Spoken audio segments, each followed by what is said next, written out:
Hi, I'm Carl Weber. Welcome to Video Aided Instructions English Grammar Series. This is the Parts of Speech program. Think of a sentence as a kind of machine, a machine for communicating ideas.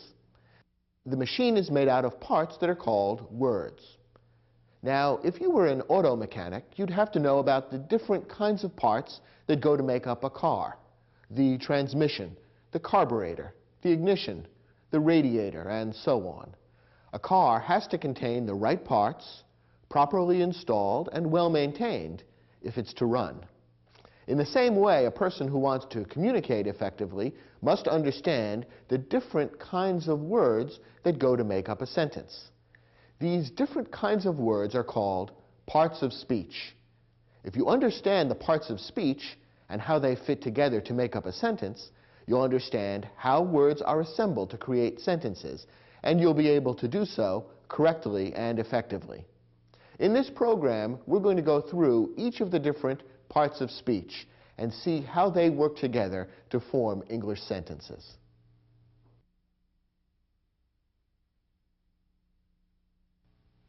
There are 9 different parts of speech in English. That is, 9 different kinds of words that are used in creating sentences. In this first lesson, we'll talk about 3 of the parts of speech: verbs, nouns, and pronouns. Let's begin with verbs. As you recall, every sentence in English can be divided into 2 main parts: the subject and the predicate. The subject is what the sentence is about. The predicate tells something that the subject is or does. And within the predicate, the single most important word is the verb. A verb expresses action done by or to the subject, or it expresses a state of being of the subject. As you can see, the verb is always closely related to the subject. It tells either what the subject is or what the subject does.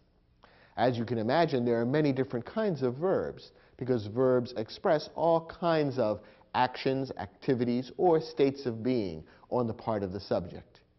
Here are some examples of typical verbs: go, decorate, believe, is, appears. Let's look at each of these examples. Perhaps you can come up with a sentence in which each of these words would be used as a verb. Let's start with the first one, go. Can you come up with a sentence that uses the verb go? How about this one? I go to school every day. Here, the verb go is expressing an action being done by the subject, I. It tells something that I, the subject, do. How about our second example, decorate? Can you come up with a sentence including that verb? Here's one. Every spring, we decorate the gym for our annual dance. Here, the verb decorate expresses an action being done by the subject, we. It tells something that we do. We decorate. How about the verb believe? I believe it's going to rain today. Here, the verb believe is expressing an action being done by the subject, I. Notice that in this case, the action is completely internal. It's a mental action, which means it's something that other people can't see happening. Nonetheless, it is an action. So the verb believe is expressing an action in that sentence. How about the verb is? Can you come up with a sentence that uses the verb is? The weather is cloudy today. Here, the verb is linked with the subject weather. Is it expressing an action or a state of being? The verb is expresses a state of being. It isn't telling us something that the weather is doing. Instead, it's telling us something that the weather is. It is cloudy today. How about our last example, appears? Is this verb a verb that expresses an action or a state of being? Well, the verb appears is an interesting example because it can do either one. In some sentences, the verb appears expresses an action. In other sentences, it expresses a state of being. Let's consider a couple of examples. Susan appears on television as a singer. In that sentence, the verb appears is expressing an action being done by the subject, Susan. It tells us something that Susan does. She appears on television. In that sentence, therefore, appears expresses an action. In other sentences, however, appears might express a state of being. For example, the weather appears cloudy. In that sentence, the verb appears is expressing a state of being. It is telling us something that the weather is, not something the weather is doing.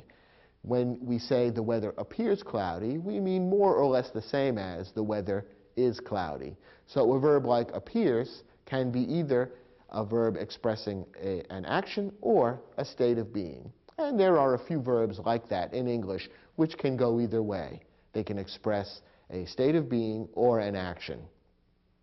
Notice one other thing about verbs. Verbs may contain more than one word. When a verb consists of two or more words, it's called a verb phrase, and it's made up of a main verb and one or more helping verbs. Here are a few examples of verb phrases. Had gone, will decorate, must believe, should have been, and may appear. In each of these phrases, the main verb comes last, and one or more helping verbs have been added on to modify or give further meaning to the main verb. And in each case, the helping verbs somewhat change the meaning of the main verb. For example, they may change the time in which the action is occurring. Take, for example, the verb phrase, will decorate. When I say, we decorate the gym every year, we're talking about something that's happening now. But when we say we will decorate the gym next year, we're talking about something happening in the future. So the helping verb will changes the meaning of the main verb by expressing a particular time when the event will take place. When verbs are modified or changed in this way to influence or to express the time when the action will take place, then we're talking about creating different verb tenses. Verb tenses are used to express the time when an action or a state of being takes place. The whole subject of verb tenses and of properly using verbs is fairly complicated. In fact, it's so complicated that we've devoted an entire program to that subject. And if you're interested in learning more about how to use verbs properly, we recommend you watch that program. Let's move on to the second important part of speech, nouns. A noun names a person, a place, a thing, or an idea. Here are some examples of nouns. Student, Barbara, state, Cleveland, sofa, freedom. All of these are nouns because they name a person, a place, a thing, or an idea. Let's look at each example. What about student? What does that name? Well, that names a person, or at least a kind of person. How about Barbara? That names a person, and it names a specific person. We'll talk in a moment about the special kind of noun that Barbara represents. What about state? What does that name? Well, that names a place. A state would be one of the 50 states that goes to make up the United States, and it's a place where you might live. Cleveland also names a place. Again, a very specific place, a particular city within the United States. Sofa names a thing, and freedom names an idea. Sofa and freedom are both nouns, but notice that one of them names something that you can lay your hands on, something that you can see, something that you can perceive with your senses. That's sofa. Freedom, however, names something that's much more difficult to grasp. It's not something you can see with your eyes or touch with your hands. Freedom is an idea. It's an important concept that many people think about a lot, but it's not something you can point to or perceive with your senses. And that's another example of a kind of noun, a noun that names an idea. Now, within the broad category of nouns, there are two particular types of nouns that you need to be aware of. These are a common noun and a proper noun. A common noun names a category of people, places, things, or ideas. A proper noun names a specific example.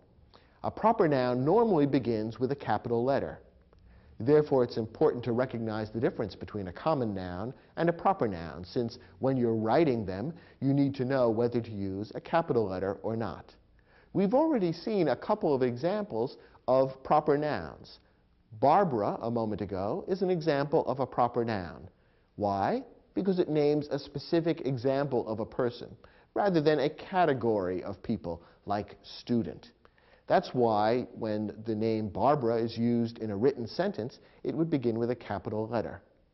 In the same way, Cleveland is a proper noun. It names a specific example of a city rather than the broad general category of cities, so that the noun city would be a common noun, whereas Cleveland, which names a specific city, would be a proper noun. And that's why Cleveland would begin with a capital C when you were writing a sentence using the word Cleveland. Here are a couple of other examples to help you see the difference. The word month is a common noun because it describes a category of things. All the different months would fit into the category of month. May, however, would be a proper noun because it names a specific month of the year, the 5th month of the year in the Western calendar. One more example. The noun ocean is a common noun. It describes a general category of things. Large bodies of water are called oceans, and all the oceans in the world fit into that category. The word Atlantic is a proper noun.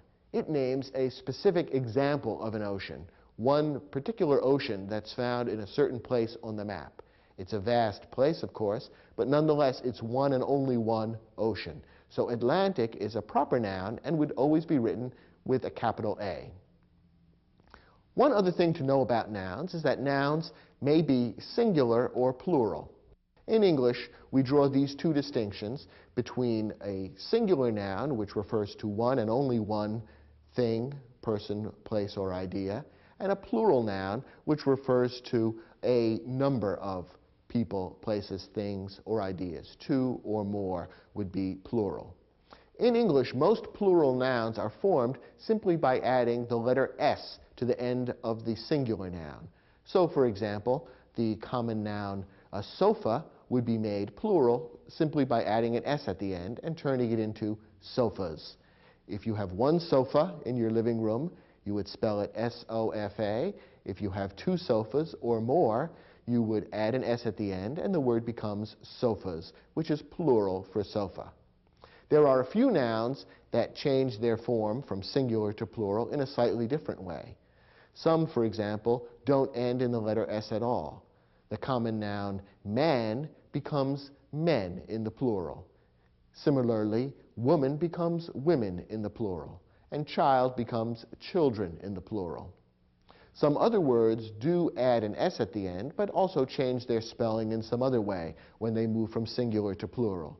So, for example, the noun leaf, which is singular, becomes leaves in the plural. The F turns into VE, and then the S is added as well. When you learn a new noun, perhaps by looking it up in the dictionary, make a note of how the plural is formed. And in particular, if the plural is formed in an unusual way, make a note of it so that you'll be able to spell it correctly the next time you use the word in a sentence. The third important part of speech is pronouns.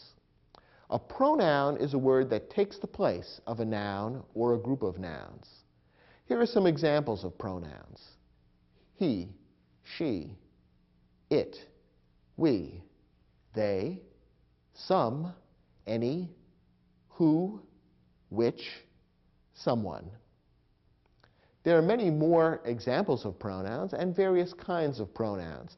Again, pronouns are a complicated subject, and we've devoted an entire program in this series to learning all about pronouns and how to use them correctly. So in this program, we're going to speak briefly about pronouns and explain some of the basics that you need to understand. We say that a pronoun takes the place of a noun or a group of nouns.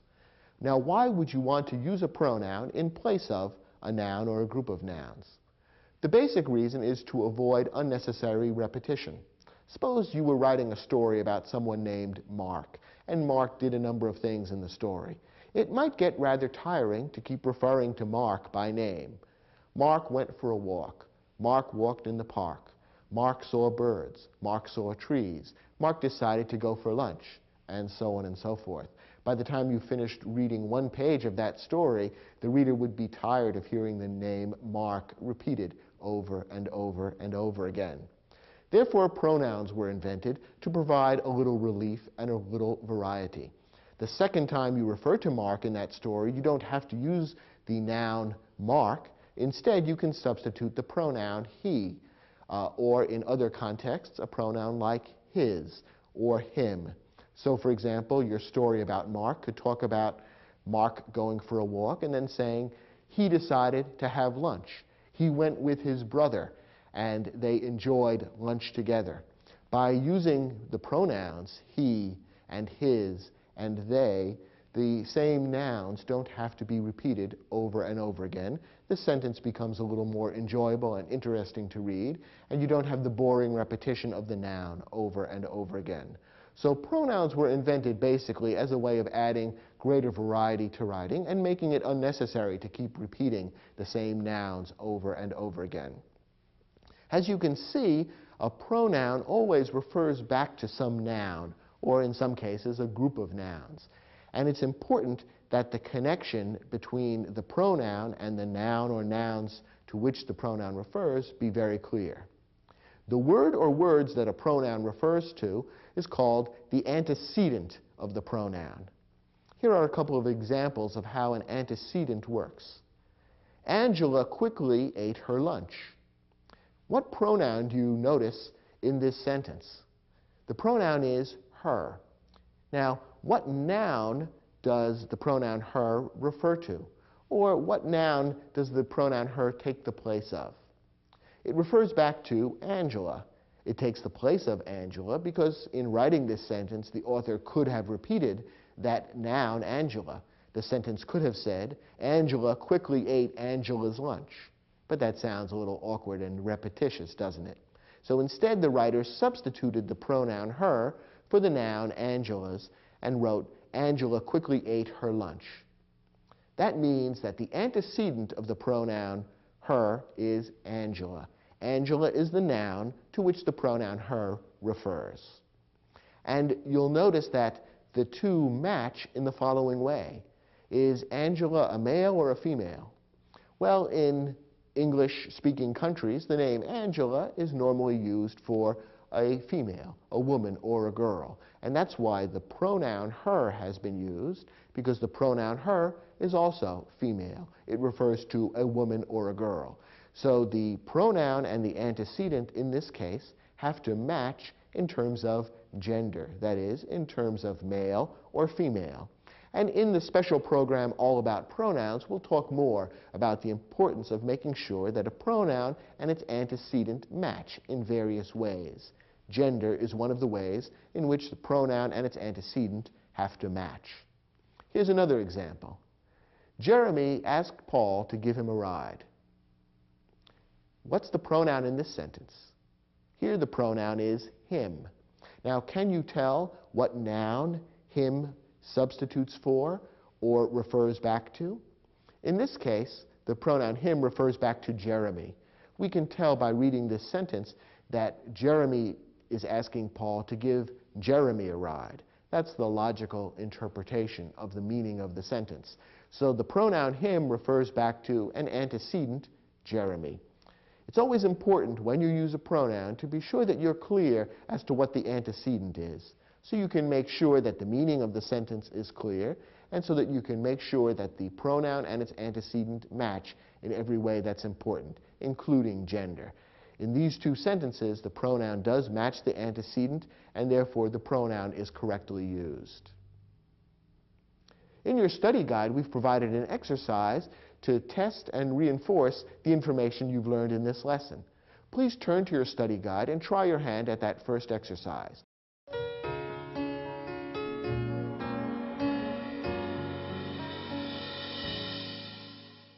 In this exercise, your job was to read 5 sentences and, in each one, identify the nouns, the verbs, and the pronouns used.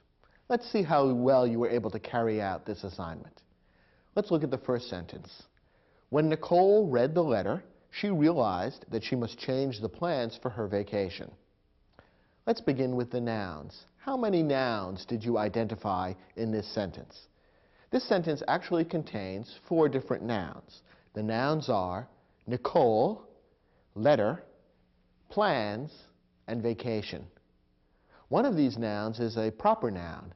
That's why it begins with a capital letter, and that's the noun Nicole. It's a proper noun because it names a specific individual.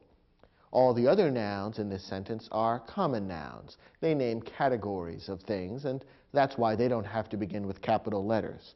Notice that plans, the third noun given in this sentence, is a plural noun. It refers to more than one plan. The other nouns here are all singular, letter and vacation. What about verbs? How many verbs did you find in this sentence? There are actually 3 different verbs: read, realized, and must change. Remember, some verbs are verb phrases. They consist of more than one word. The verb must change is a verb phrase. It includes the main verb, change, and the helping verb, must. Finally, pronouns. How many pronouns did you recognize in this sentence? There are 3 pronouns: she, and her. All 3 of these pronouns have the same antecedent. They all refer back to the same noun, namely Nicole. You could rewrite this sentence to substitute the proper noun Nicole for each of those pronouns. The sentence wouldn't read very well then, but the meaning would still be the same. When Nicole read the letter, Nicole realized that Nicole must change the plans for Nicole's vacation. That sounds silly, and no one would ever write or speak that way. But that shows you how pronouns refer back to antecedents. They take the place of nouns. Did you get all of those answers correct? I hope so. Let's take a look at the second sentence. Henry Ford created the Model T, which was for many years the most popular car in the world. Let's begin with nouns. There are several nouns in this sentence. The first is Henry Ford. That's a proper noun because it names a particular person, and both parts of this noun, Henry and Ford, begin with capital letters. Model T is another proper noun. It also names a particular type of car, a particular type of vehicle, and therefore model and T both begin with a capital letter as well.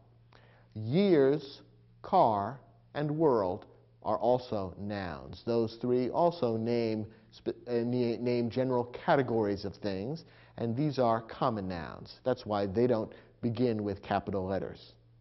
What about verbs? How many verbs did you notice in this sentence? There are 2 of them, created and was. And what about pronouns? Did you notice any pronouns in this sentence? This is a little bit tricky. The one pronoun that's in this sentence is the pronoun which. That's a different kind of pronoun than the pronouns we saw in our first sentence, which referred back to Nicole.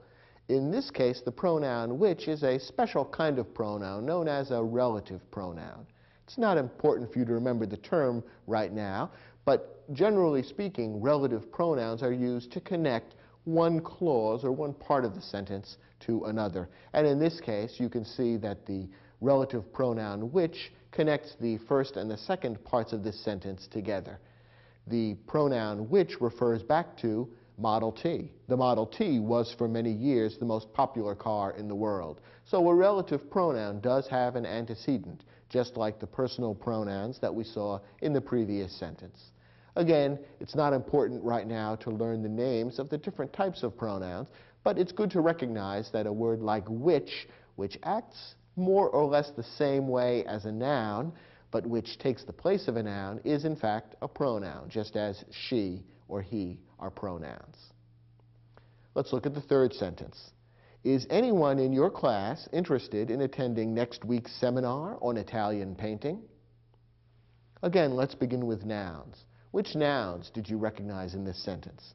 The nouns here are class, weeks, seminar, and painting. You might be curious about the second noun here, weeks, which ends with an apostrophe S. The apostrophe S is usually used in English to turn a noun into a possessive noun. And You use the possessive form of the noun when describing something that belongs to or is related to the noun. In this case, the seminar belongs to next week or is related to next week. Next week is when that seminar is going to be held. So you can refer to that in English as next week's seminar and use the possessive form of the noun week. It remains a noun. It simply takes on a slightly different form by adding the apostrophe s to turn it into the possessive form. So those are the nouns that appear in this sentence. What about verbs? Which verbs did you notice? Well, there's one verb in this sentence, and it's a slightly tricky one. The verb is a verb phrase, is interested. Notice that the words that make up a verb phrase can sometimes be separated by other words. One of the times when the words in a verb phrase are separated by other words is in a question like this. This particular sentence is asking a question. It's an interrogative sentence. And in an interrogative sentence, most often, the order of the words is a little different than in the most common declarative sentence. And one of the things that often happens is that the words in a verb phrase are separated by other words. Imagine if you were to change this sentence into a declarative sentence, making a statement rather than asking a question. You would probably bring the words of the verb phrase back together. You would say something like, anyone is interested in attending next week's seminar. And the two words of the verb phrase, is interested, would now be reunited. But to turn it into a question, we break them up in the order in which we've shown in this sentence. So, is interested is the verb phrase, interested is the main verb, is the helping verb. What is the subject of the verb is interested? It's the pronoun anyone. And this particular sentence, in fact, contains two different pronouns, anyone and your. We've already said that there are many different types of pronouns. Pronouns act like nouns, but they take the place of nouns. The pronoun anyone is from a class of pronouns known as indefinite pronouns. And they're called indefinite pronouns because they refer to one or more nouns that are indefinite, that are not specifically stated. Who or what is anyone? Well, we really don't know. The antecedent of the pronoun anyone is not definite. The person who is asking this question, the person who is stating this sentence, is referring to some unknown person in your class who might be interested in next week's seminar. Since the person is unknown, that person is referred to using an indefinite pronoun, anyone. Other examples of indefinite pronouns are someone and no one. All of these refer to people who are not specifically named, and that's why they're called indefinite pronouns. And finally, your is also a pronoun. And here, the antecedent doesn't appear in the same sentence. The antecedent, that is the person to whom your is referring, is you. It's not exactly stated in the sentence, but it's something that's understood. When you or your are used as pronouns in sentences, the person who's being referred to is you, the listener, the person who is hearing the sentence, or the person to whom the sentence is addressed. So here we have a couple of pronouns being used in slightly unusual ways. We have the indefinite pronoun anyone and the pronoun your being used to refer to you, the person hearing the sentence. Let's look at our fourth example. Tim bought several beautiful rugs while he was traveling in Turkey. Again, let's begin with the nouns. How many nouns did you recognize here? Well, there are three. Two proper nouns, Tim and Turkey, and one common noun, rugs. How about verbs? How many of those did you recognize here? There are two. One is a single word, bought, which describes something that Tim did, and the other, a verb phrase, was traveling, describes something else that Tim did. Finally, what about pronouns? Did you notice any pronouns here? There's one, the pronoun he, and what's the antecedent of he? To whom does he refer? What is the noun that he takes the place of? The antecedent of he is Tim. The sentence could be rewritten and substitute Tim for he. But again, it would be less interesting and a little more awkward and rather repetitious. which is why the pronoun is used instead. Let's look at our last sentence. When you are designing a bridge, safety is the most important consideration. What nouns did you notice in this sentence? There are three nouns: bridge, safety, and consideration. Notice that bridge describes a thing, while safety and consideration describe ideas. Nouns very often refer to concrete physical things, things that can be seen or perceived with the senses, but remember that nouns can also refer to ideas. And safety and consideration are both ideas. They're things that you can't see or lay your hands on. No one can point to or touch something like safety. Instead, it's an idea in the mind, but it is used in the same ways as any other noun. For example, it's used as the subject of a verb. So that's how we recognize that safety and consideration are nouns, even though they don't describe concrete things the way most nouns do. What about verbs? What verbs did you notice in this sentence? There are two verbs. Are designing is a verb phrase, and is another verb.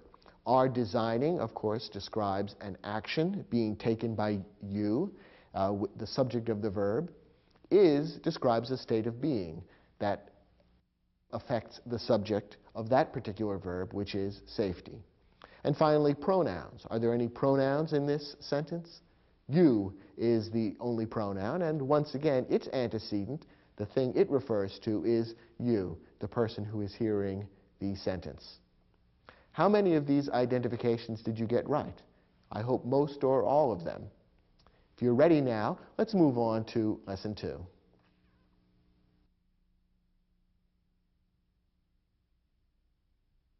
In this lesson, we'll talk about three more parts of speech: adjectives, adverbs, and articles. These three types of parts of speech have more in common than beginning with the letter A. All three are modifiers. In grammar, the word modify is used in a special way. To modify something is to change it. Adjectives, adverbs, and articles all modify other words by giving more information about them. Let me explain how this works. Let's start with adjectives. An adjective modifies a noun or pronoun. That is, when an adjective is used in a sentence, it gives more information about or gives further explanation about some noun or pronoun that appears in the sentence. Here are some examples of adjectives: large, unusual, green, impossible. Each of these words, if they were used in a sentence, would give more information about a noun or pronoun that appears somewhere in the sentence. They give more information, and therefore we say they modify the noun or pronoun. For example, if I were writing a sentence about a boat, that word boat would be a noun. If I described it as a large boat, the adjective large would be modifying the noun boat and would be giving us more information about the boat. It would be telling us something about what kind of boat it is. In the same way, the adjective unusual would give more information about the noun hat, in a phrase like that unusual hat. The green tree, the adjective green gives more information about the tree. And an impossible task, the adjective impossible gives more information about or explains something more about the noun task. Now, in each of the phrases that I've just used as an example, the adjective comes before the noun. And in the English language, that's usually where adjectives go. However, adjectives can also be used in another way in sentences. The adjective can come after a verb of being, and the verb of being would then link the adjective to the noun, which is the subject of the verb. So, for example, rather than referring to that impossible task in a phrase like that, I could say, this task is impossible. Now, the noun task is the subject of the verb of being, is. And what comes after the verb of being is the adjective impossible. So you can see that in that sentence, the verb of being is links the noun task and the adjective impossible, and shows that the two belong together. So an adjective most often comes before a noun in a sentence in English, but it can also come after a verb of being, which links the adjective to the noun or pronoun to which it refers. So look for adjectives in both of those places. Now, sometimes a word which is usually used as a noun or pronoun can be used in a sentence as an adjective.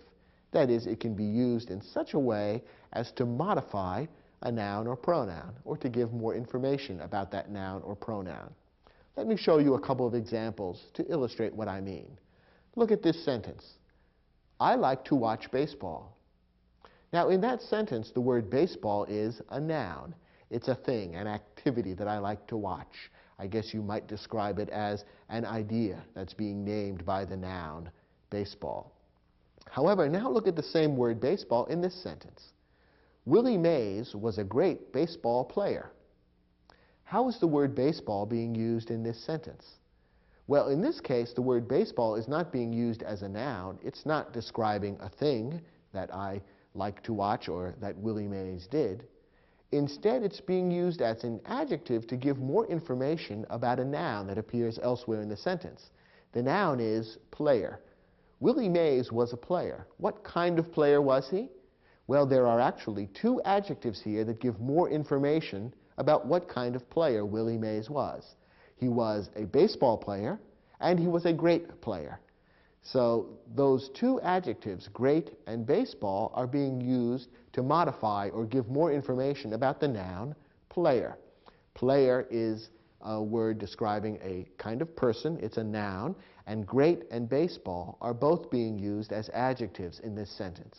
So the same word baseball, which was a noun in our previous sentence, is being used as an adjective here. And that's quite common in English. Speakers of English like to take words and move them around to different parts of speech. And as long as the meaning is clear, there's nothing wrong with that. Here's an example of how a pronoun can be used as an adjective. Which is your favorite sport? In this sentence, which is a pronoun. It happens to be an interrogative pronoun. It's a particular use of pronouns. And again, in our special program about pronouns, we'll talk about the various kinds of pronouns, including interrogative pronouns. But now look at the same word which in this sentence. Which sport do you enjoy the most? In this sentence, the same word which is being used as an adjective. It describes, modifies, adds information about the noun that follows, sport. It tells us that we're referring to a particular sport, namely the sport that you enjoy the most. So the same word which is used as a pronoun in one sentence, can be used as an adjective in another sentence. It all depends on how the word is used. And in this case, because you can see that it modifies the noun that follows, you can tell it's being used as an adjective rather than as a pronoun. One particular type of adjective is important enough to be considered a separate part of speech, and these are articles. An article introduces a noun, and in English there are just three articles, a, an, and the. The is called the definite article because when it's used, it states that the noun that follows is one specific noun as opposed to any example from the category. A and an are indefinite articles because when they are used, they are referring to any example from within the category. So, for example, if I say, gee, I would like an apple for lunch, I'm not specifying any specific apple. I'm just saying any old apple would be great for my lunch. If I say, I would like the apple for lunch, I'm referring to the one apple that I see on the counter in front of me right now. So that's the difference between an indefinite article and a definite article. The only difference between a and an, which are both indefinite articles, is that an is used in front of a word that begins with a vowel sound, an open sound like apple or orange. The article a is used before a noun that begins with a consonant sound, a closed sound like potato or tomato. So you'd refer to a potato, a tomato, an orange, an apple. The third type of modifying word is an adverb. An adverb modifies a verb or an adjective or another adverb. When an adverb is used in a sentence, it generally tells us how. It gives more information about the action described by the verb or the quality described by the adjective or even another adverb. Adverbs often end in ly, but not always. Here are some examples of typical adverbs, and we'll consider some examples of how these might be used in sentences.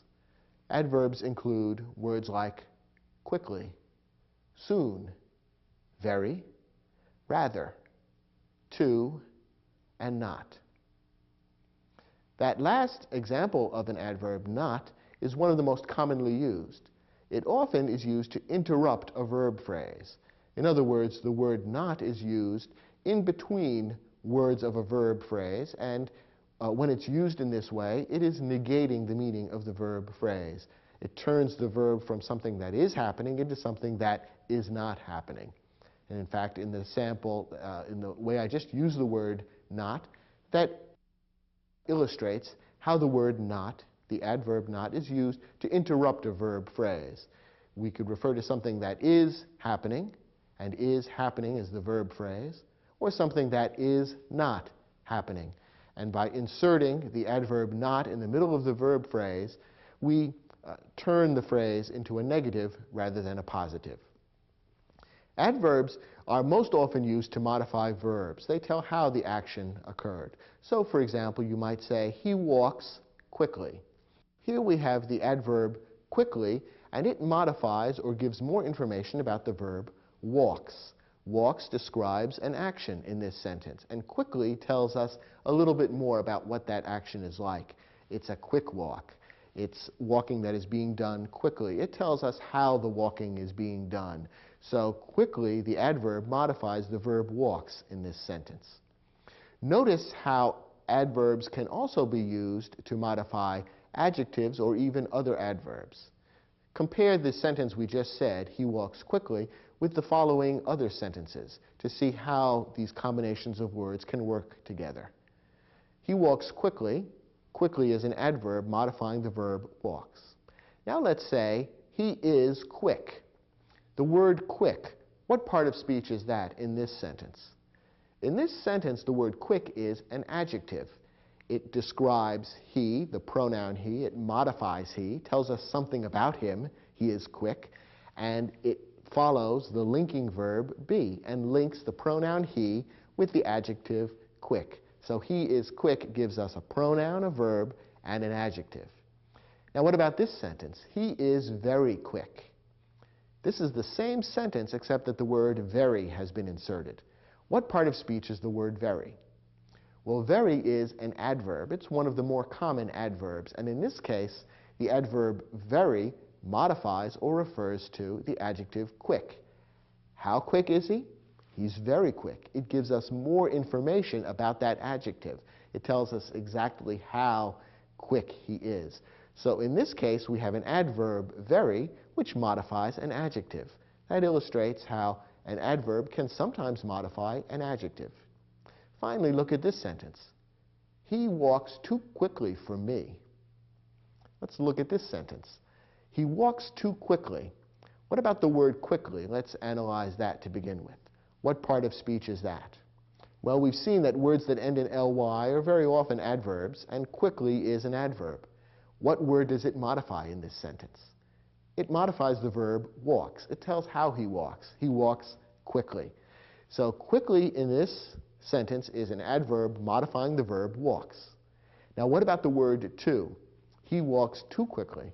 What part of speech is too? Well, too is another adverb, and in this case, too is modifying the adverb quickly. Remember we said that an adverb can modify a verb, it can modify an adjective, or it can modify another adverb. This is an example of an adverb modifying another adverb. Quickly is an adverb modifying the verb walks. It tells us how he walks quickly. The adverb to modifies the adverb quickly. It tells us how quickly he walks, too quickly. So, as we've seen in these examples, an adverb can modify a verb, it can modify an adjective, or it can modify another adverb.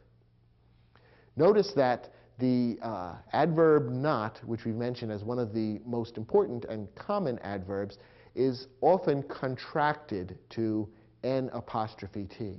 To contract a word means to shorten it by leaving out some of the letters. And when you make a contraction in English, you mark the letters that have been omitted with an apostrophe. So the adverb not is shortened into the contraction N''T. So for example, look at these two sentences. William is not going to the movies with us. Here the adverb not appears in the middle of the verb phrase is going. Remember that the adverb not isn't part of the verb phrase, even though it interrupts it. The verb phrase in this sentence is going. Not is an adverb which, in this case, interrupts the verb phrase or appears in the middle of it and changes its meaning to a negative. He is not going to the movies with us. Now look at this sentence. Sharon isn't going either. What's the verb phrase in this sentence? In this sentence, the verb is going. And in between, we have the adverb not, which has been contracted to N''T, pronounced int. Sharon isn't going. So even though is does not appear in this sentence as a word by itself, nonetheless, if you're asked what the verb is in this sentence, the correct answer would be the verb phrase is going. And not, the contraction N''T, has been stuck in the middle to negate the meaning. This sentence could have read, Sharon is not going either. But most often, for ease of reading, we would contract not to N''T and turn it into Sharon isn't going either. The use of contractions is considered slightly less formal than using the full word. So depending on the kind of writing you're doing, you may or may not choose to use contractions. But in most writing, contractions are considered appropriate, and this is an example of how they're used. So remember that the adverb not would not be considered part of the verb phrase, even though most often it would interrupt it. In your study guide, we've provided an exercise that will give you a chance to test your understanding of these concepts related to adjectives, articles, and adverbs.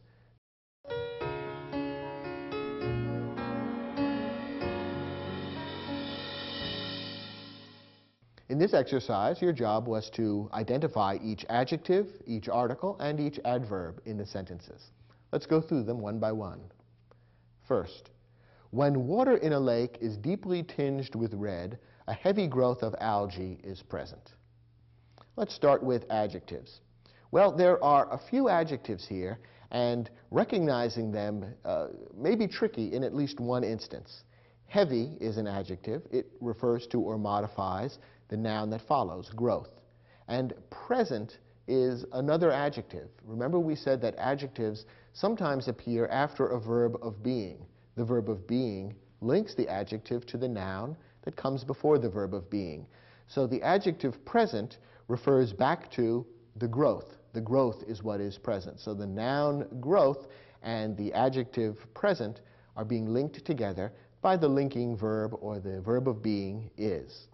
There's another word here which could be considered an adjective, and different grammarians will give different opinions, and it doesn't make a great deal of difference whether you define this as an adjective or not. But the word tinged in this sentence might be considered an adjective as well.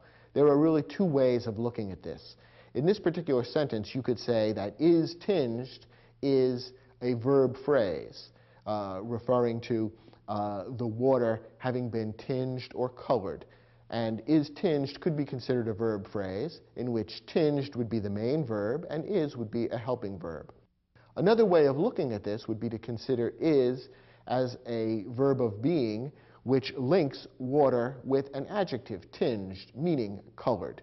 Some adjectives do end in ed and are derived from verbs. So tinged could be considered an adjective, or it could be considered part of the verb. And you should consider either one correct. Grammatically, it doesn't make much difference in how the sentence would be constructed, and it's, in a sense, simply a difference in name or wording.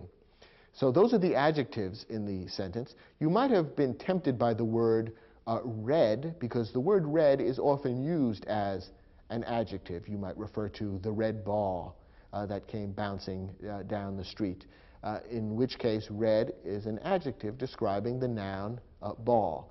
In this case, however, red is being used as a noun. The sentence says that the water in the lake is deeply tinged with red. Red is being described here as a kind of a substance, a thing that has been used to tinge or color the water. So red is a thing in this sentence, and therefore it's a noun rather than an adjective. Remember that the same word can be used as more than one part of speech, depending on how it's used in the sentence. What about articles? Those are easy to recognize because there are just three words that can be articles: a, an, and the. And in this sentence we have the word a appearing twice. When water in a lake is deeply tinged with red, a heavy growth of algae is present. So a or a appears twice in this sentence, and those are the two articles. Finally, adverbs. Remember, we said that adverbs often end in ly, and we've got one of those in this sentence, deeply. The adverb deeply in this sentence modifies the adjective tinged. It tells us how the water is tinged with red. How is it tinged? Deeply. Remember, adverbs often answer the question how, or tell us how something happens or appears. So in this case, it is deeply tinged. That's how it is tinged. And deeply is an adverb modifying the adjective tinged. Let's look at the second sentence.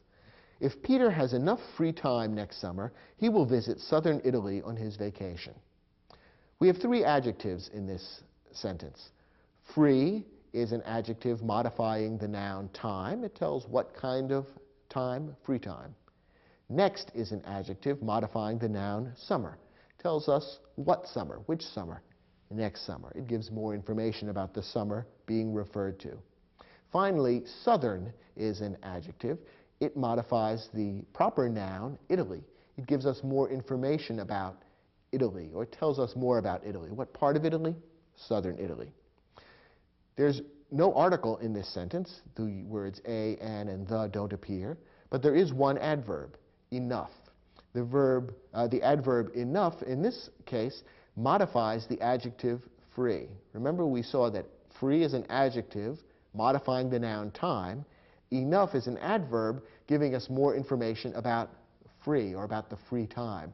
How much free time, or what kind of free time? Enough free time. So enough is an adverb modifying the adjective free in this sentence. How about our third sentence? Auto racing is generally considered one of the most dangerous sports in the world. Let's look for adjectives first. The first word in the sentence is an adjective, auto. Remember, we pointed out that some words that are usually used as nouns can sometimes be used as adjectives when they are used in such a way as to modify other nouns. That's what's happening here. The word auto is most often used as a noun. You refer to an auto coming down the street. The auto is a thing that is being referred to, and therefore it's a noun. In this case, however, we have the noun racing, describing or naming an activity, and we have auto being used as an adjective to give more information about the racing. What kind of racing? Auto racing. So here we have a word that's usually a noun being used as an adjective. Auto is an adjective. Considered is another word which, in this particular sentence, could be considered either an adjective or a verb. It could be considered part of the verb phrase is considered, or it could be considered an adjective which is linked to the noun racing by the be verb is. So considered could be considered an adjective or a verb, depending on which term you happen to prefer. Either one could be correct. Dangerous is another adjective. In this sentence, it modifies or gives more information about the noun sports. And we have two articles in this sentence. Both of them are the, one of the most dangerous sports in the world. So both of those should have been marked on your sheet as articles. Finally, there are two adverbs. Generally is an adverb.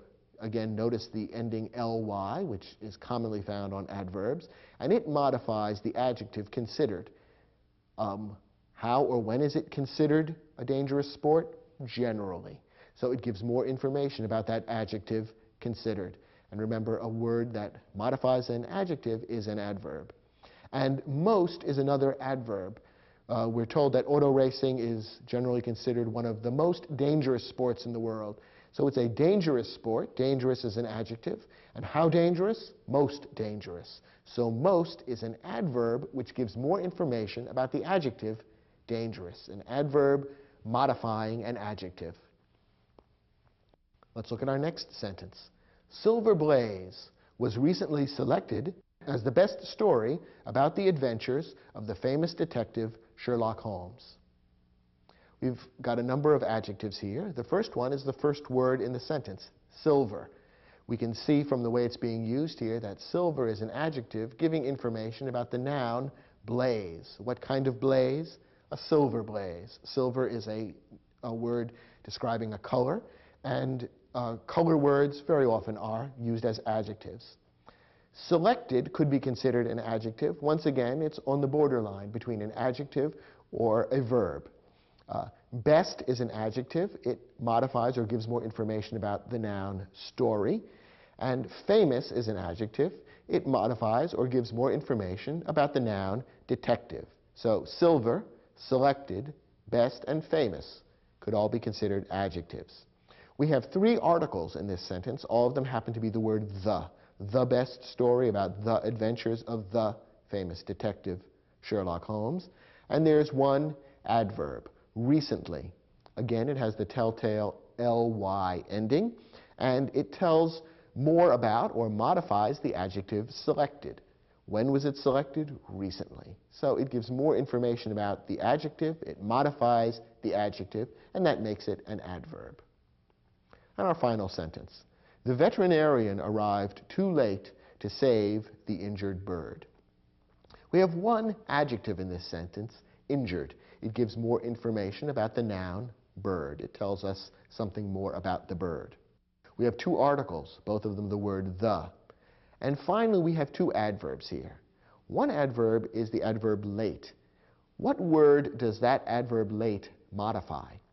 It modifies the verb arrived. It tells when the veterinarian arrived. The veterinarian arrived late. So the word late is an adverb modifying the verb arrived. Now what about the word to? You might remember to from our list of common adverbs. What does to modify in this sentence?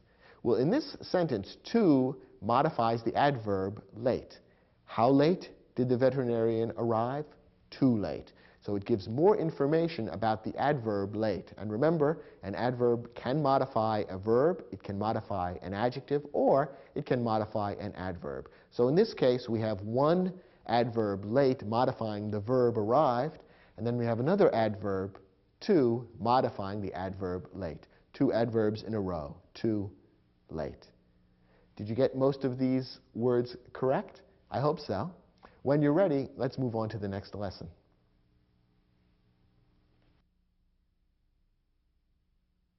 Okay, let's pause to review. We've talked about 6 different kinds of parts of speech so far. Verbs, nouns, pronouns, adjectives, articles, and adverbs. We have 9 parts of speech to talk about altogether, so there are 3 more to do. In this lesson, we'll talk about 2 kinds of connecting words, prepositions and conjunctions. First, a preposition relates a noun or pronoun to another part of the sentence. There are many different kinds of prepositions. Many of them are short words which describe a relationship between the noun or pronoun that follows and the rest of the sentence. Here are some examples of prepositions. In, for, by, from, with, to, below, through, and there are many more. One thing that's special about prepositions is that they're always followed by either a noun or a pronoun, most often a noun. The whole combination of words, the preposition and the noun that follows, is called a prepositional phrase. So whenever you see a preposition, always look for the entire prepositional phrase that the preposition introduces. So you would always see a preposition followed by a noun or a pronoun, and altogether that combination of words makes a prepositional phrase, which fits into the sentence and adds further information about the meaning of the sentence. So looking at the prepositions I just listed for you, you can imagine for yourself a number of prepositional phrases that these prepositions could be part of. In my house, for my sister, by William Shakespeare, from New York, with my father-in-law, to Chicago, below the equator, through the tunnel, and so on. Now, some prepositions consist of more than one word. Here are a few examples. According to, because of, in front of, instead of, prior to. And again, there are other examples. You can see that although these prepositions consist of more than one word, the two or three words that make up the preposition work together and have a single meaning. And once again, each of these prepositions would come before a noun or a pronoun and form a prepositional phrase. According to the weatherman, because of today's rain, in front of the hotel, instead of dinner, prior to bedtime, and so on. So these are prepositions. They're connecting words because they connect the noun or pronoun that follows to the rest of the sentence. The other type of connecting word that's important is a conjunction. A conjunction connects two or more other words. There are a few different kinds of conjunctions that you need to be aware of. First, coordinating conjunctions. A coordinating conjunction connects words, phrases, or clauses. And there are 7 different coordinating conjunctions. They are and, but, or, nor, for, yet, and so. Each of these 7 coordinating conjunctions can be used to join a pair of words, or a pair of phrases, such as prepositional phrases, or a pair of clauses. For example, when we talked about sentence structure in the program by that name, we saw how coordinating conjunctions can be used to join 2 independent clauses to create what's known as a compound sentence. That's a common use for coordinating conjunctions. Notice that these 7 coordinating conjunctions join 2 elements which are more or less equal in value, so that when you connect words, phrases, or clauses with a word like and, or but, or nor, generally speaking, the 2 things that are being connected are roughly equal in importance. That's one characteristic of how coordinating conjunctions are used. A second type of conjunction to be aware of is the subordinating conjunction. A subordinating conjunction connects clauses, making the clause that follows the conjunction a subordinate clause. Again, in our lesson about sentence structure, we talk a fair amount about subordinating conjunctions. So if you haven't watched that program, you probably should, to get a little more background on how subordinating conjunctions are used. Subordinating conjunctions make the clause that follows into a subordinate clause, meaning one that can't stand alone as a sentence. For example, take a subordinating conjunction such as if. If the subordinating conjunction if is put in front of a clause, a group of words including a subject and a verb, that clause can no longer stand alone as a sentence. It becomes a subordinate clause, one that needs to be connected to another clause to make a complete sentence. So, for example, we might have a clause like the following: it rains this afternoon. That could stand alone as a sentence. However, when we put the subordinating conjunction if in front of it, it can no longer stand alone as a sentence. If it rains this afternoon, suddenly it feels incomplete. Something more needs to be added to turn it into a complete thought. If it rains this afternoon, the picnic will be canceled. A subordinating conjunction then creates a subordinate clause, which means a clause that can't stand alone as a sentence. Notice the difference between a subordinating conjunction and a coordinating conjunction. We said that coordinating conjunctions join two things that are more or less equal in importance. A subordinating conjunction joins one thing which is independent, an independent clause, and a clause which is subordinate, less important, can't stand alone as a sentence. So whereas a coordinating conjunction links two things that are equal in value, the subordinating conjunction links two things that are unequal or different in value and importance. Here's the third and final kind of conjunction to be aware of, the correlative conjunction. A correlative conjunction comes in pairs, and there are four most important correlative conjunctions to be aware of: both and, either or, neither nor, not only but also. And the most important thing to be aware of about correlative conjunctions is that they always should be used correctly in pairs. So whenever you begin with both, you need to follow up with and. So both my mother and my father will be coming to the awards banquet. When you begin with either, you need to follow through with or. Neither needs to be completed with nor. And not only needs to be completed with but also. A common mistake that people make is to use one but not the other. The correlative conjunction must be used in its entirety, so whenever you use the first part of it, you need to use the second part. So these three types of conjunctions are important to recognize: coordinating conjunctions, subordinating conjunctions, and correlative conjunctions. They fit into different kinds of sentences and need to be followed, used according to certain specific rules.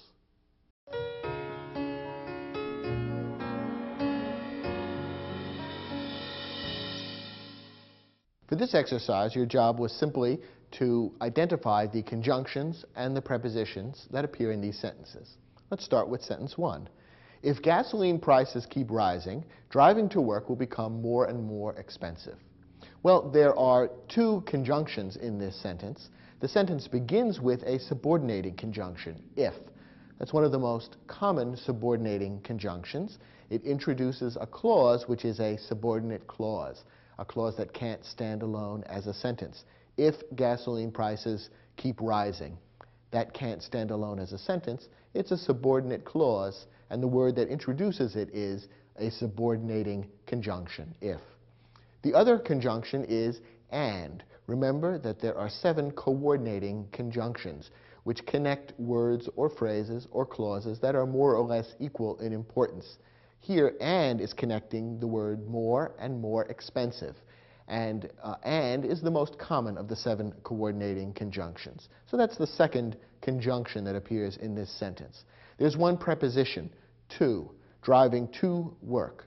Remember that a preposition always introduces a prepositional phrase, and what follows the preposition is a noun or a pronoun.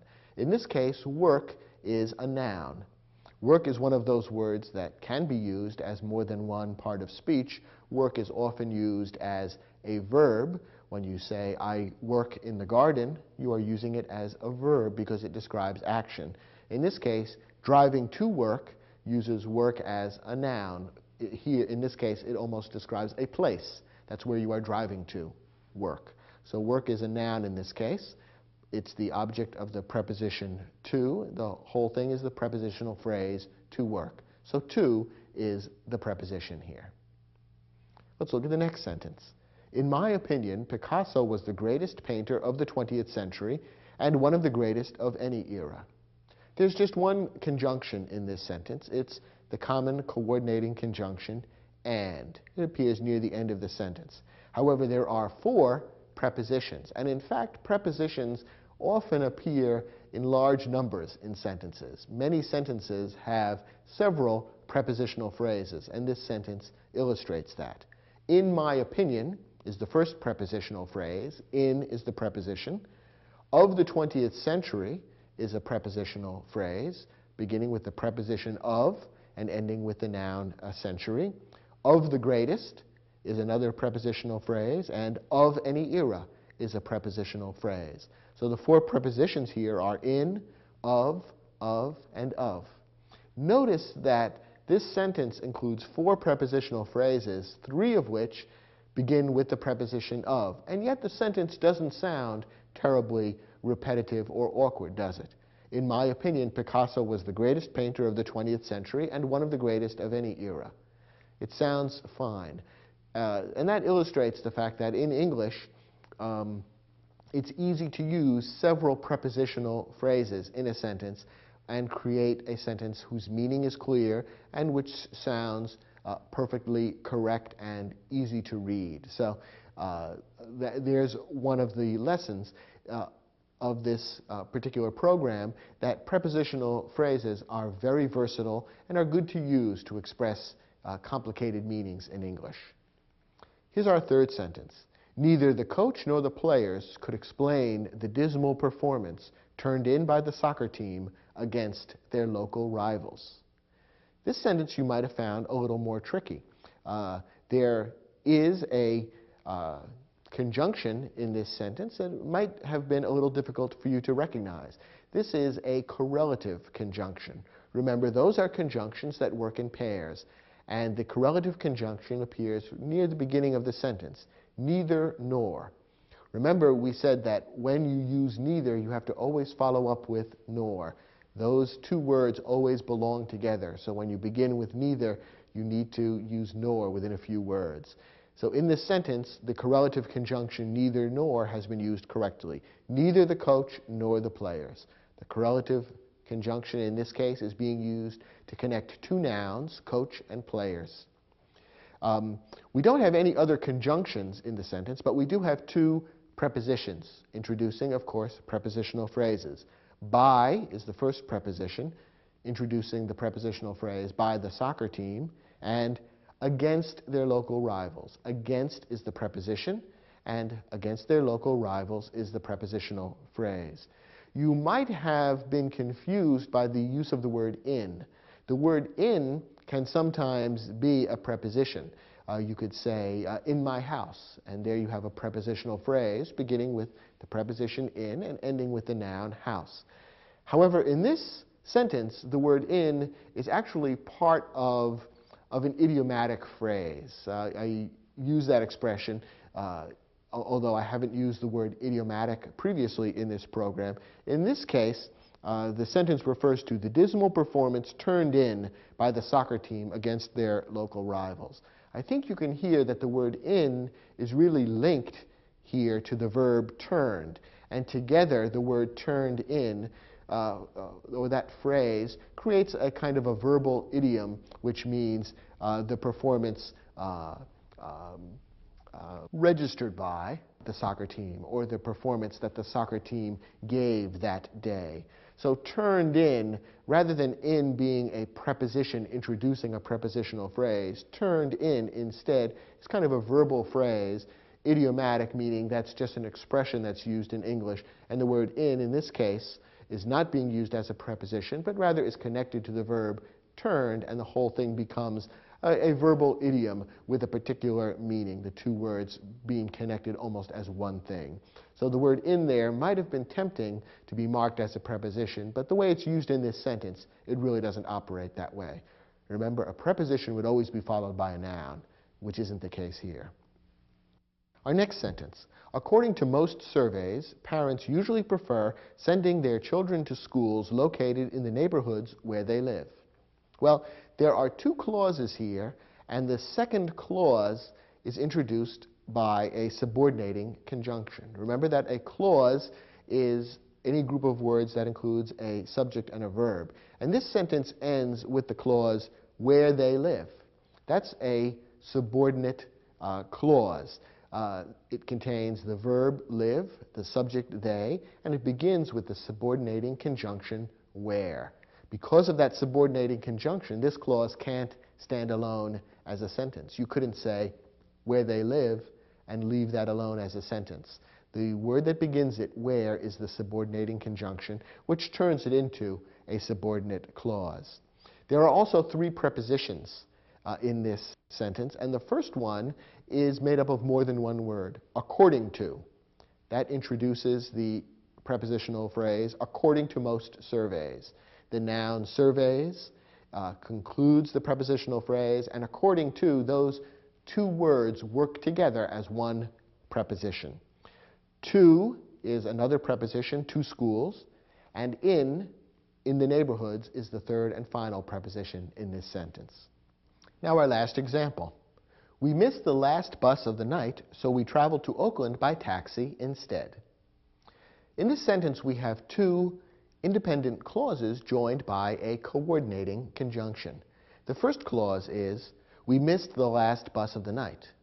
The second clause is, we traveled to Oakland by taxi instead.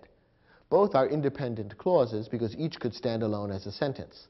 The two clauses are linked by a coordinating conjunction.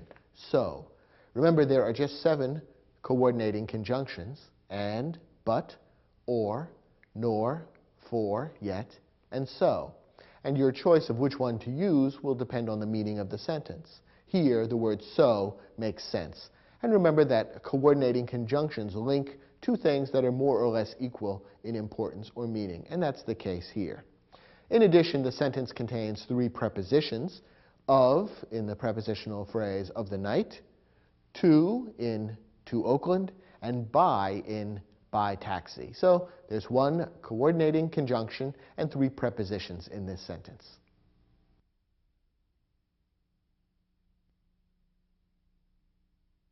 We've gone through 8 of the 9 parts of speech, so that means there's only 1 left. And this last one is the simplest and, in a way, the funniest. An interjection expresses a strong emotion and is not grammatically connected to the rest of the sentence. In other words, an interjection is a word that just kind of hangs out there by itself. It doesn't happen in writing very often, happens a little more often in speech, but it isn't much of a grammatical problem. Here are some examples of interjections. Gosh, yikes, ouch, hooray, or Homer Simpson's favorite, doh. Those are interjections. And since they're not connected grammatically to the rest of the sentence, you don't need to know much about them.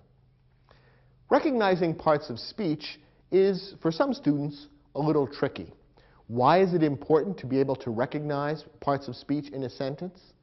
It's because in order to apply the rules of proper grammar, you need to know what kind of words you're dealing with, because there are particular rules that apply to the use of verbs, nouns, pronouns, adjectives, and so on.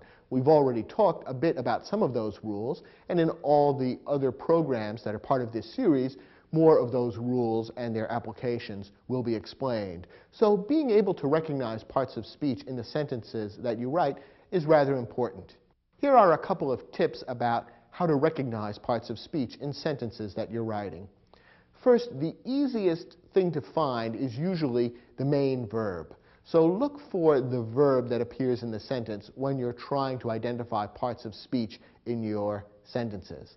Then look for the subject of the verb, that is, the person, place, thing, or idea which does the action of the verb, or which the state of being of the verb refers to. That subject will be a noun or a pronoun. Once you've identified the verb and the noun or pronoun which is the subject of the verb, you can then begin to fill in the rest of the sentence. You can identify the modifying words, adjectives, articles, and adverbs. You can identify the connecting words, the conjunctions and prepositions. And little by little, you can fill out all the rest of the sentence and understand how it all works together.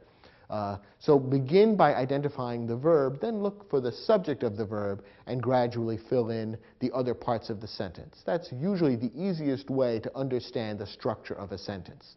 And remember, too, that the same word may be used as more than one part of speech. We've already seen a couple of examples, but let me leave you with one more illustration of this important fact. So you can't tell, remember, a word's part of speech just by looking at it in isolation. You need to look at how it's being used in the sentence. Take a word like surprise. A word like surprise can be used as more than one part of speech. In this sentence, Ben surprised Nancy with a party on her birthday. The word surprised is being used as a verb. It describes the action that Ben took, what he did in the sentence. How about in this sentence? It was a surprise party. Here, surprise is being used as an adjective. It modifies or gives more information about the noun party. It tells what kind of party, a surprise party. How about in this sentence? That was quite a surprise. Here, surprise is being used as a noun. It's a thing. The party is being described as a certain type of thing, namely a surprise. So, in these three sentences, the word surprise is being used first as a verb, then as an adjective, then as a noun. This is a very common phenomenon in the English language, the same word being adapted to serve several different purposes. So always look carefully at the word in the context of the sentence before you decide what part of speech it is. In your study guide, we have an exercise designed to test and to let you practice your ability to recognize parts of speech.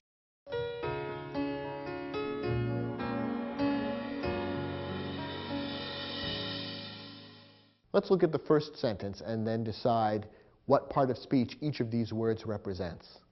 My car gets 30 miles to the gallon. Following my recommendation a moment ago, let's start by looking for the verb. The verb here is gets. What is the subject of the verb? The subject is the noun car, and it's preceded by the pronoun my. My is, in this case, referring back to myself. I am the antecedent, even though I don't appear in the sentence. And pronoun my is what's technically known as a possessive pronoun. Notice that it's used almost in the same way as an adjective, but it's a pronoun because it's referring back to a person, and therefore it's taking the place of a noun. So my car gets is pronoun, noun, verb. The remaining words are an adjective, a noun, a preposition, an article, and a noun. So 30 is an adjective. It modifies the noun miles. 2 is a preposition, and it's followed by the article, the, and the noun, gallon. Now let's look at the second sentence. People say that too many young athletes today are selfish. There are two verbs in this sentence. Say is the first verb, and its subject is the noun, people. The second verb is are, which is a verb of being near the end of the sentence, and its subject is the noun, athletes. Now we can fill in the other words, now that we've identified the verbs and their subjects. The word that is a pronoun. Technically, it's known as a relative pronoun, and what it's doing is introducing a subordinate clause. So that is a pronoun. To is an adverb modifying the adjective many. Young is another adjective modifying athletes. And today is an adverb which modifies the verb are. That is, the young athletes of today are selfish. When are they selfish, or how are they selfish? They are selfish today. So the adverb today modifies that verb are. And the final word, selfish, is another adjective. Remember, we saw that adjectives can sometimes follow a verb of being and refer back to the noun, which is the subject of the verb. In this case, the adjective selfish follows the verb are and refers back to the athletes. So the athletes, noun, are selfish, adjective. Let's look at the next sentence. The Hudson River in New York is not actually a river. In fact, it is a tidal estuary. Two verbs in this sentence. The first one is, and the subject is river. The entire first clause is talking about what the Hudson River is. So river is the noun, which is the subject of the verb is. The second verb is also is in the second clause, and the pronoun it is its subject. Now let's talk about the other words here. We said that river is a noun. The Hudson, preceding the word river, are an article and an adjective. Hudson is an adjective telling what river. In is a preposition, and New York is a noun. It's a proper noun naming a particular state in the United States, and it's the object of the preposition. It's part of the entire prepositional phrase, in New York. We saw that not is one of the most common adverbs, and that's how it's being used here. And actually is another adverb, also modifying the verb is. A is, of course, an article, and river is a noun. Now we move into the second clause. In fact is a prepositional phrase. So in is the preposition, and fact is a noun. It is a pronoun. is, we've already seen, is the verb, and a tidal estuary is an article, an adjective, and a noun. Estuary is a noun because it names a particular thing. It's a difficult word, so perhaps you don't know that word, but you can tell from the way it's used in this sentence that it must be a noun. For example, it's introduced by an article. So even if you never saw the word estuary before, you can tell it's a noun because the sentence refers to a tidal estuary. And you only put an article in front of a noun. And tidal is an adjective because it tells what kind of estuary. So that's how we would identify the various words in this sentence. How about the next example? Paul Klee created some of the greatest abstract paintings of the 20th century. The verb here is created, and the subject is the noun Paul Klee, a proper noun naming a particular person. Now let's look at the rest of the sentence. Some is a pronoun. Remember, we talked a bit about indefinite pronouns, pronouns which refer to some unnamed thing or group of things. And the some here is referring to an unknown or unidentified group. So it is a pronoun, an indefinite pronoun. Of the greatest abstract paintings, all of that is a prepositional phrase. Of is the preposition that begins it. The is an article. Greatest and abstract are both adjectives, and paintings is the noun. So the whole thing taken together is a prepositional phrase, beginning with a preposition and ending with a noun. And the last words of the sentence are also a prepositional phrase, of the 20th century. Of is the preposition, century is the noun, and in between we have the article, the, and the adjective 20th. Now our last example. Wow, you have a really beautiful view of the Rocky Mountains from your balcony. Of course, we had to stick in at least one example of an interjection, and the first word here, wow, is our interjection. It has an exclamation point, which interjections often do, and it's not grammatically connected to the rest of the sentence. The meaning is connected, but there's no special linkage grammatically. Now let's look at the rest of the sentence.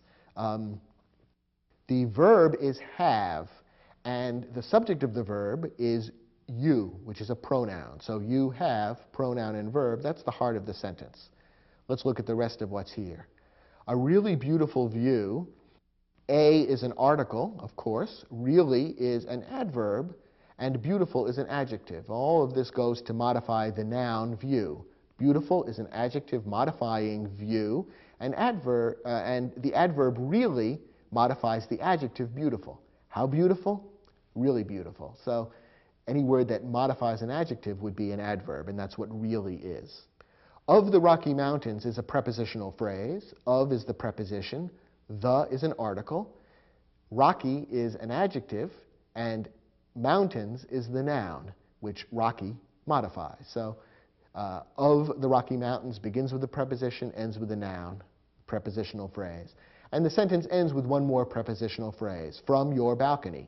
From is the preposition, balcony is the noun, and in between we have the pronoun your. Again, it's a possessive pronoun. It tells whose balcony, yours. So the antecedent of that pronoun would be you, the hearer of this sentence. And in effect, the pronoun here acts as a kind of an adjective because it gives a little more information about the noun balcony.